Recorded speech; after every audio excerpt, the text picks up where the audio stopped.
And being there, she gained a lot of insight about competitiveness, about it launched your coaching career. I think it's fair to say, right? And you learned from some of the best, including the man himself, Mm-hmm. Nick Saban. What did you learn about competitiveness from the greatest college football coach? Don't argue with me, anybody out there. I don't care to hear your argument. He is the greatest college football coach of all time.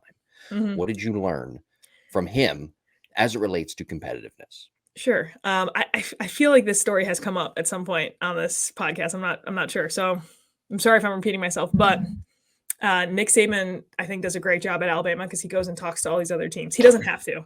He's Mhm. Nick Saban. So he could literally just say, no, guys, I'm Nick Saban. I'm the football coach. I'm not going to go talk to tennis or golf or softball. But he does. He shows up and he does speeches. And it's funny because he's not a intimidating person with height. If anyone has seen, he's fairly short. Five, But six, 5'6", yeah. So he's fairly short, probably. especially when he's next to his players, right? But he has such a presence when he walks in a room, and it was one of those things where, like, people are talking, chit chatting, and all of a sudden he walks in, and it's like, everyone shuts up the second he walks in.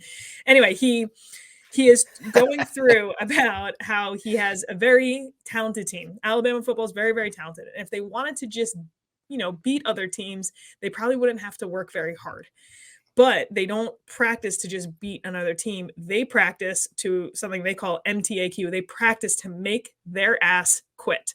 So they're trying every single time they go out to practice, they're trying to say, hey, that when we play another team, we don't want to just beat them. We want them to actually quit. The one thing they love is football. The one thing that they've worked so hard for is football. They're going to get so excited to play us, and then they're going to get on the field with us, and they're going to want to quit. We want to make it to the point where they want to walk off the field and not want to play anymore. And so we're in that room, and all of our eyes are like, yes, like this is excellent. So, and it was funny because I don't know if he knew how that story was going to translate to females or a softball team that isn't as like, hey, go out and hit someone.